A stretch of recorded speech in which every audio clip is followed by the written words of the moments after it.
Halo pemirsa setia VBiz News, jumpa dengan saya Alfred Wakasi dalam program VBiz News Domestic Market Review and Outlook periode 12 sampai dengan 16 Juli 2021. Pasar yang tetap optimis di tengah kenaikan COVID. Ya, pasar investasi dalam negeri pekan lalu diwarnai dengan sejumlah isu. Di antaranya investor terus mencermati kenaikan kasus baru COVID-19 yang mencapai rekor tertingginya dan kemudian menurun di akhir pekan. Pasar keuangan tetap positif dengan kebijakan PPKM darurat sehingga IHSG dan rupiah terus cenderung menguat. Sementara itu, Bank Indonesia merilis data survei konsumen yang tetap optimis dan cadangan devisa bulan Juni yang kembali meningkat. Untuk korban virus di Indonesia, berita resmi terakhirnya sudah sekitar 2.491.000 orang terinfeksi dan 2.052.000 orang yang sembuh dengan tingkat kesembuhan masih tinggi 82,38% dan 65.000 lebih orang yang meninggal.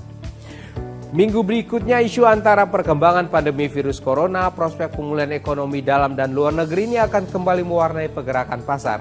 Seperti apa dinamika pasar hari-hari ini? Berikut detail dari VBiz News Domestic Market Review and Outlook periode 12 sampai dengan 16 Juli 2021. Ya, kita awali dengan pasar modal Indonesia. Indeks harga saham gabungan pada pekan lalu menguat 0,26%, agak terbatas secara mingguannya ke level 6.039. Ini menguat bertahap di minggu keduanya dalam pergerakan yang sideways dan bias positif. Ini ditopang oleh investor lokal yang banyak memburu saham farmasi dan medis di tengah kenaikan kasus COVID di Indonesia ini. IHSG tercatat membukukan kinerja yang terbaik sekawasan Asia. Untuk IHSG berikutnya kemungkinan masih konsolidasi dan sideways dengan bias yang positif. Mata uang rupiah pada pekan lalu juga menguat 0,03%, tipis saja secara mingguannya ke level 14.527 rupiah per US dollar.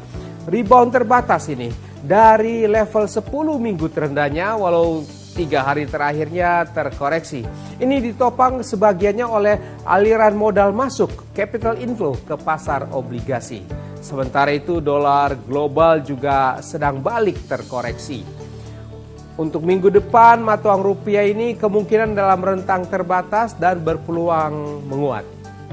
Harga obligasi rupiah pemerintah Indonesia jangka panjang 10 tahun terpantau naik perlahan secara mingguannya. Ini terlihat dari pergerakan turun yields obligasi pemerintah dan berakhir ke level 6,554% pada akhir pekan.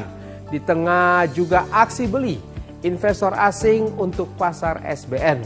Sementara itu yields US Treasury cenderung merosot lalu rebound pada akhir minggu ini.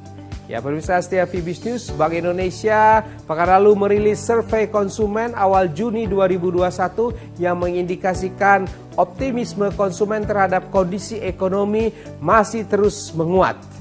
Indeks keyakinan konsumen Juni 2021 tercatat meningkat sebesar 107,4 dibandingkan 104,4 di bulan Mei 2021.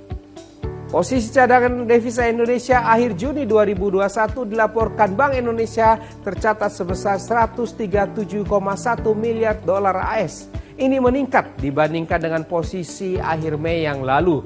Posisi cadangan devisa tersebut setara dengan pembiayaan 9,2 bulan import. Dan Bank Indonesia menilai cadangan devisa tersebut mampu mendukung ketahanan sektor eksternal serta menjaga stabilitas makroekonomi dan sistem keuangan. Sementara itu berdasarkan data transaksi 5-8 Juli 2021, Bank Indonesia menyebutkan non-residen di pasar keuangan domestik melakukan beli neto 0,6 triliun rupiah, terdiri dari beli neto di pasar SBN sebesar 1,2 triliun rupiah dan jual neto di pasar saham sebesar setengah triliun rupiah. Ya, perbaikan sejumlah indikator ekonomi ini menunjukkan bahwa ekonomi Indonesia sedang bergerak ke arah pemulihannya di tahun 2021 ini. Ya, demikian pemirsa setia VBiz News, kita sudah membahas bersama VBiz News Domestic Market Review and Outlook periode 12 sampai dengan 16 Juli 2021. Saya Alfred Wakasi, mohon diri sejenak. kita akan bertemu kembali. Semuanya stay safe, stay healthy. Salam Fibis.